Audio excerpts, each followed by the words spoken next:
Hey, what's up, ladies and gentlemen? This is David Benjamin from Healthy While Free. I wanted to share with you a quick warning today. This is something that is just really important for your posture and biomechanics as a whole. So, when I was 19 years old, I used to wear shoes that had an elevated heel, a lot of cushion and support, and then the toe box in the front was narrow, meaning it was pushed together. So your toes are pushed together like this, instead of having room to kind of wiggle around. And what I learned was that at 19 years old, I had a job where I was a meter reader and I had to walk multiple miles a day. And what happened was I started to get knee pain literally in both knees with every step that I took. It actually got horrible. It got to a place where I had to go and utilize some other things to heal and recover my knees because the tendons, ligaments, and sort of biomechanics of my body were so far off that I was in pain with every step that I took.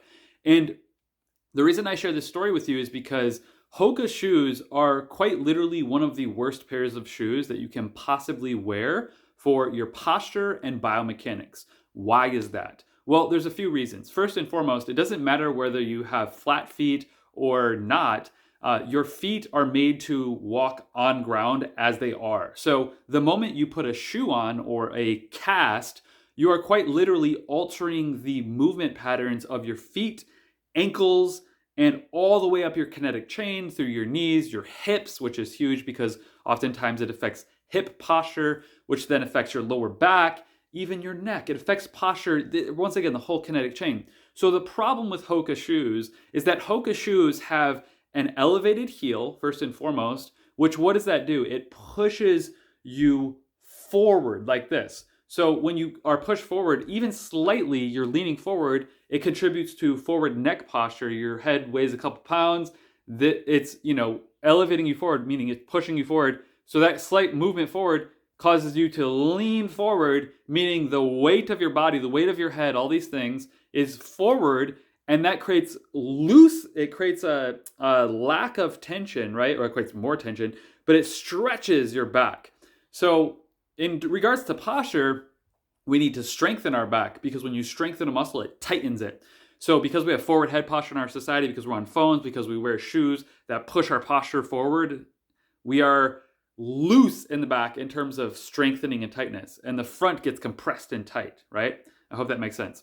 So Hoka shoes contribute to this because that leaning forward posture of Hoka shoes contributes to that, and furthermore, that ridiculous amount of cushion is really what your body should be doing, right? So to have strong tendons, ligaments, joints, and muscles, you need to have some pressure from the natural earth, right? So whether it is the grass outside or, a sidewalk, which is obviously not as ideal, you still have to have some exposure to that.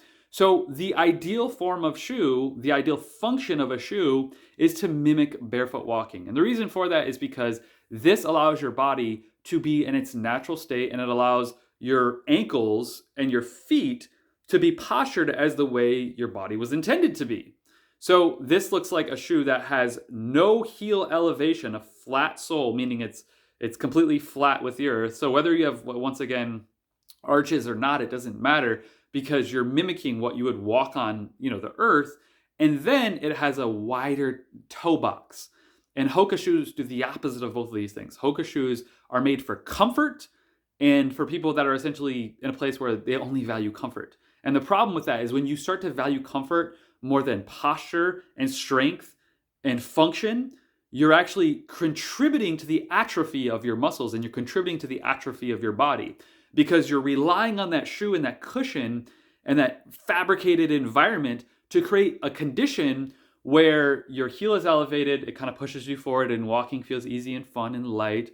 And then your hips, what happens with elevated shoes is think of your hips on an axis. So it can lean forward or it can lean backward. When you have elevated heels, your hips actually lean forward, okay? Because that elevation in the back pushes you forward, so your hips tilt forward as well.